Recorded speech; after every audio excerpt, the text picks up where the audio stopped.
The popularity of Egypt's iconic wonder, the Sphinx, has changed over the centuries. With the body of a lion and the face of a king, the Great Sphinx became a universal and popular symbol of ancient Egypt, inspiring copies all over the world from Las Vegas to Lanzhou. This colossal monument had been lying at the feet of the Giza pyramids for thousands of years, protecting the necropolis. Its popularity, like the desert sands that devoured it in times of neglect, rose quickly and then sank to the bottom. When it was revealed again, it aroused curiosity and great admiration in those who saw its huge size. The Great Sphinx is believed to have been built by the 4th dynasty pharaoh Khafre during the Old Kingdom. One of the oldest and largest monumental sculptures in the world. Its height is more than 19 meters from the sole to the top of its head, and its length is 73 meters from the forelimbs to the tail. Much of it was carved directly from the limestone rocks of Giza and later supplemented with more limestone blocks. The headpiece, which has a noble appearance, bears some traditional symbols of the ancient Egyptian monarchy. He wears the cloth headdress names worn by the Egyptian pharaohs. The remains of a carved royal cobra, also known as the uraeus, can be seen on the forehead. Human facial features are masculine. While time has stripped the Sphinx of his nose and royal beard, the rest of his features are well defined despite wear. 2 large claws extend in front of the Sphinx's lion-like body, while a tail wraps around it. Most of the hull was faced with high-quality limestone blocks that were once quarried at Tura. This surface layer deteriorated over time. Some of them have been completely lost in places, despite the restoration projects that lasted for centuries. Traces of blue, yellow and red pigment were found in parts of the Sphinx. This suggests that the Sphinx may once have been colorfully decorated. In ancient Greece, the Sphinx was a beast with the head of a woman, the body of a lion, and bird wings. It was dangerous and would kill anyone who could not answer its riddles, most famously in the myth of Oedipus. But his Egyptian cousin was a benevolent and protective being who guarded the kings and the country. The origin of the word Sphinx is unclear.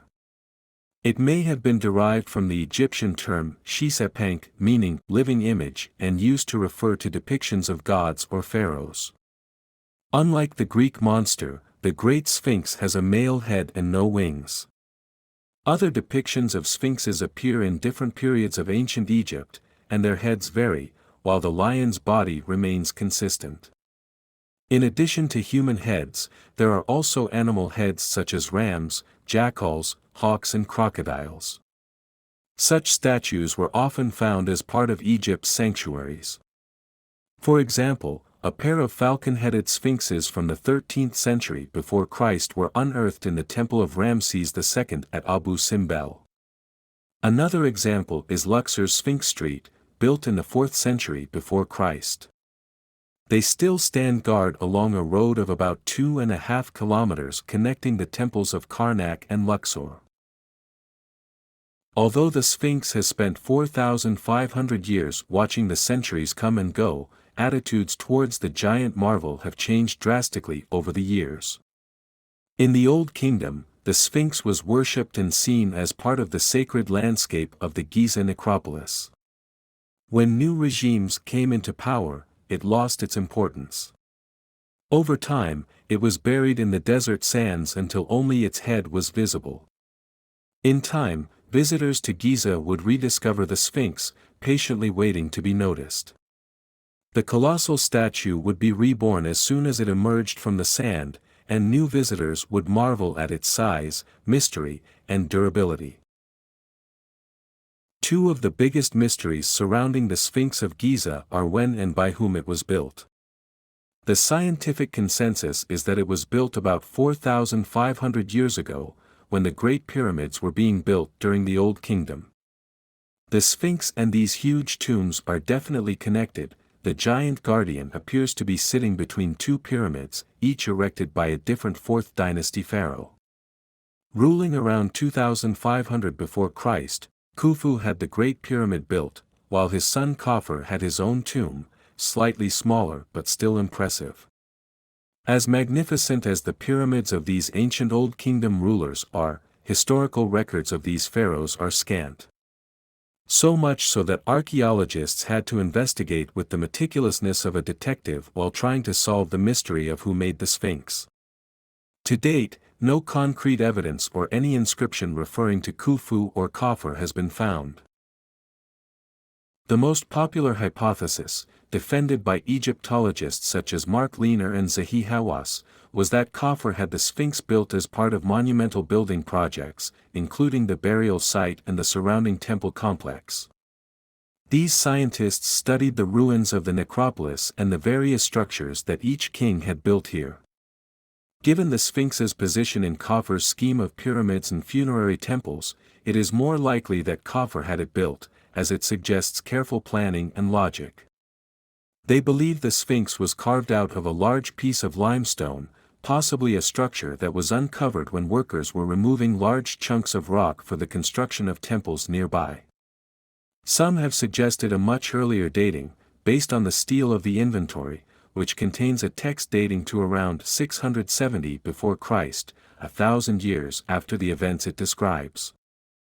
The stele suggests that the Sphinx was restored in the time of Khufu, implying that the monument existed before these first pharaohs.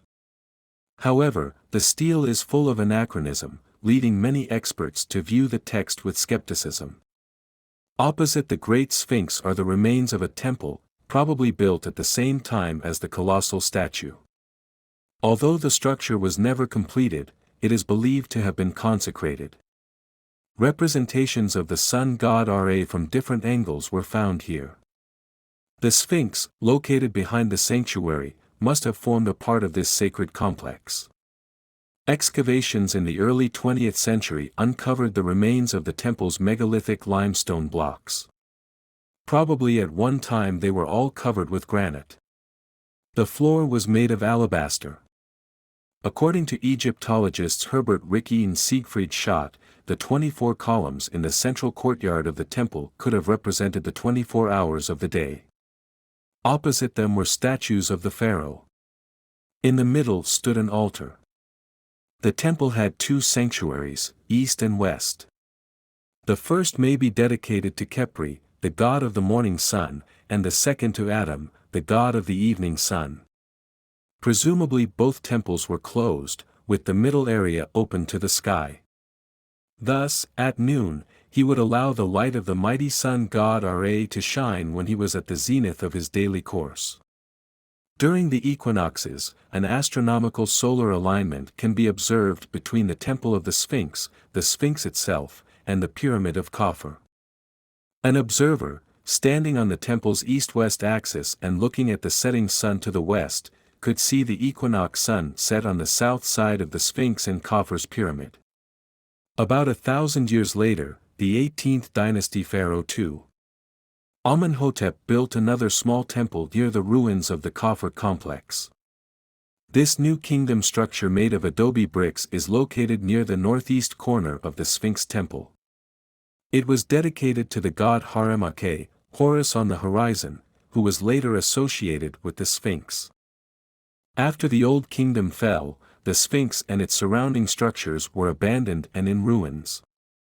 They lay dormant for centuries under the accumulating desert sands.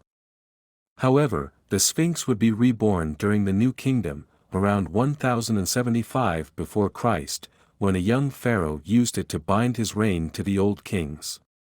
The dream stele of Thutmose IV, standing in the Sphinx's claws. Discovered in 1817, the stele is a late addition to the Sphinx complex built during the 18th dynasty. It's a huge solid piece of granite that weighs about 15 tons and stands about 3.5 meters high. Its ornately carved inscriptions describe a scene from the life of Thutmose IV, the 8th pharaoh of the 18th dynasty, when he was a young prince and was buried in the sand up to the shoulders of the Sphinx. According to the stele, Thutmose took a midday nap in the shadow of the great Sphinx and the sun god Hormukh-Khepri-Atum appeared in the form of the Sphinx. God tells the prince that if he cleans the sand from the statue, he will make him king. However, the end of the story was lost in time, as the inscription wore off. 4. Thutmose used the narration of the dream to legitimize himself as pharaoh. Father 2. He was not the first to replace Amenhotep. True or not, the dreams served as a propaganda to connect the new pharaoh with the divine and his old royal legacy. 4. Thutmose then embarked on a restoration project that would help the Sphinx re-emerge from the sand. As part of this restoration, the scientists, 4. He believes Thutmose had a stone-braided beard attached to the Sphinx's chin. Although the beard has fallen over time, parts of it were discovered in 1817,